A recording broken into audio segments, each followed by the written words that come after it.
All right, let's try this again. Someone said that we had a problem with the sound a second ago. So dads, how you lead your kids reveals a lot more to the world about you than it does about your kids. Here's what I mean.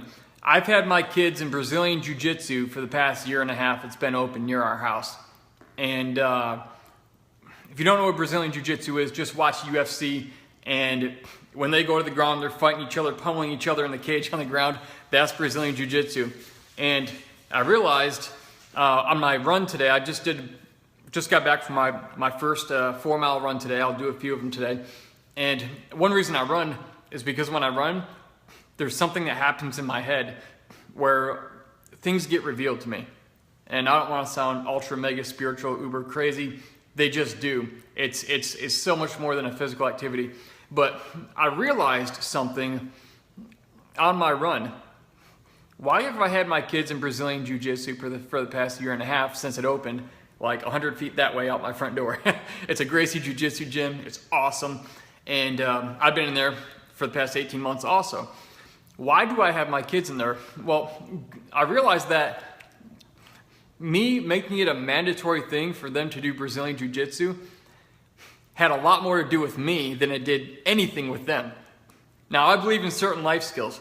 You should know how to swim. You should know how to cook, you should know how to read, write, you should know how to fight. Basic competencies. These are things, and so it's not like, oh, it's a sport I'm forcing on my kids. It's a life skill they need to have to some extent to be competent in. So I just ate some almonds, and so, but you see me licking my lips, I've got almonds all in my mouth, little pieces of it. But on that run, I realized the reason I make my kids do Brazilian Jiu-Jitsu isn't because of them, it's because of me. When I was a kid, growing up in my kids' age, my kids are 9 and 6, I wasn't a popular kid in school. I was the little guy, and I had my own troubles and issues and twitches and whatnot. I used to get made fun of. I didn't get in too many fights, but a couple times there were some scuffles, and I didn't know what to do. Nobody ever trained me to fight. I mean, let's face it, back in 1991, 92, like the Gracies were just getting known, UFC 1. Nobody had heard of Brazilian Jiu-Jitsu.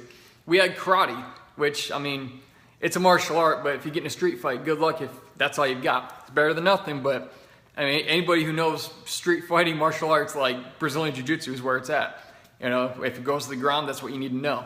So anyways, not knocking karate, don't give me that stuff. I'm just speaking my mind right now. I'm glad if you do karate, taekwondo, great for learning how to kick and strike, awesome.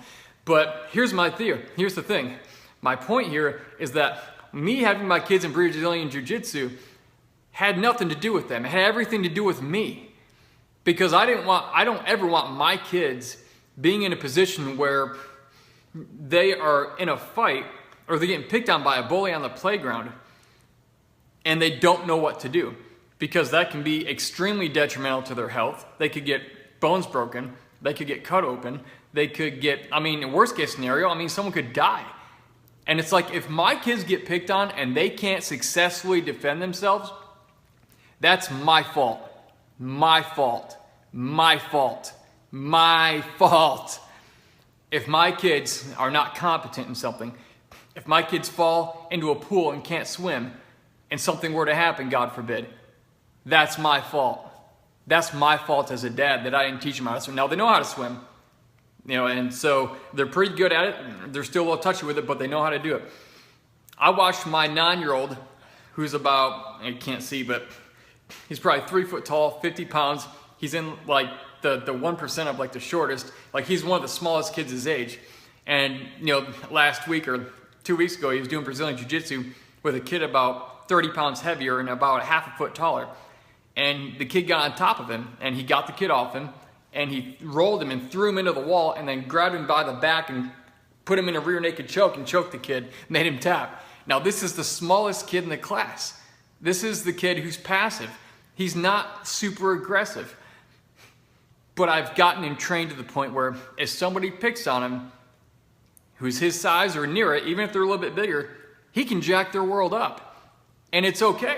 It's okay if they're bigger. And anytime we're in there training, if there's a kid his size or a kid bigger, every time I put him with the bigger kid, because you can guarantee someone is going to pick on you. They might be your size, but they might also be bigger. So train with the bigger guys, and the smaller guys tend not to be as much of a problem.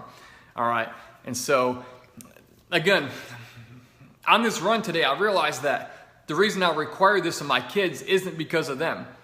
I don't want them to ever be in a position that I was in when I didn't know how to fight. I can think back on a few times, if I'd have known just a few moves, a few things to do, I'd have beat the hell out of somebody. I'd have choked the heck out of somebody who was coming at me, who was smaller than me, but they were like a little Napoleon syndrome where they're the little guy and the big mouth. Like, that guy usually doesn't know how to fight anyway. You know, it's the big guy who's not saying nothing, you know. And it's like my buddy Mac always says, you know, if there's two guys at you, you know, cornering you, you got the little guy running his mouth and the big guy who's quiet. He says, punch the big guy first, because he's the one who probably knows how to fight. And so it revealed a lot more about me than it did about my kids when I put them in Brazilian Jiu-Jitsu, and it's a mandatory thing in my house. And so I'm never going to have to worry about either of my kids being basically competent, which is going to be actually 100 times more competent than the average kid out there when it comes to fighting and defending yourself. I don't endorse violence. I mean, the best fight is no fight. But we also live in a real world where sometimes you get cornered and you can't get out, and the only way out is to fight your way out. And if one of you is going to the hospital, make it the other guy, not you. You do what you have to do to survive. And I have a little girl who's 6 years old. She needs to know how to defend herself. You know, if some guy ever gets less than respectful with her, I want her choking him out. And I have to worry about her. I know she can handle it. All right? And so, all of this, the message is this. What I'm doing with my kids tells the world and me a lot more about me and how I am, and even the insecurities I've had to deal with in my life, than it does about my kids. So I'm strong pointing things in my kids' lives that were a deficit when I was a child, when I was younger, things that I didn't know. I'm making up for that in their lives. And so I'm trying to help them be better than I was in every way.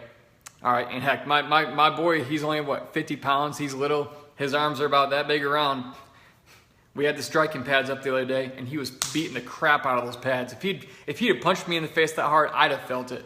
All right, so it's something I do every day with them, every single day. 3 minutes here, 5 minutes there, 3 minutes here, 5 minutes there. That's how you train and get really good at something over time. Little bits, consistency over time.